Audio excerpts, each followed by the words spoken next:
د کورمي ضلع هغه خوراک چې د هر میلمه او د پاکستان هر علاقې خلک د خوراک خواهش لري هغه دی د کورمي غټې وریجې.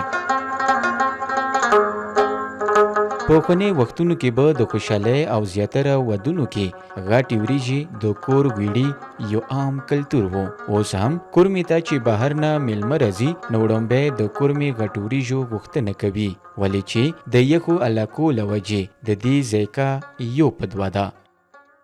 کورمه څه کوم کورمیوال ثقافت نه او کورمیوال کلتور نه وته یو لکه خوراک هم د ثقافت دی وایي ساوي نه کورمي کې څه کوم مو ثقافتي خوراک دی هغه کورمیوالي وریجې دي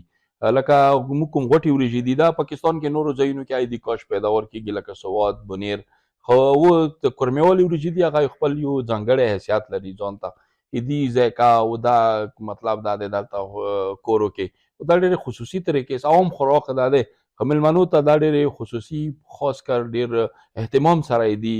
بندوبست کېږي دا پخولی شي دي ته کورني غوړي او مطلب دی کوم کورنۍ چې کومې مو پیو نه ورته یایو په عام پښتو کې ورته مستو نه یایي دا دې سره مطلب دی د غوښې ترکاري او سالن په همداسې شین سلاد سره دا سرو کېږي.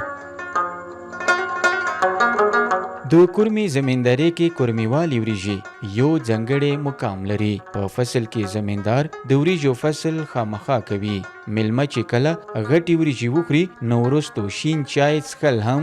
یو عام روایت دی. چې دا پکنیک سپاټ ځای ته لوټ شو چې خرو د هغه پروګرام وکړو خو ما ورته همدا هغه کړي وه چې نه زه به تاسې وریجې خورم خو د کورمیوالي وریجې به نه خورم کورني وړي به نه خورم.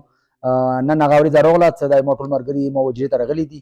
او ما نن خرغ بندوبست کړی و د کورمیوالي وریجو هغه نه علاوه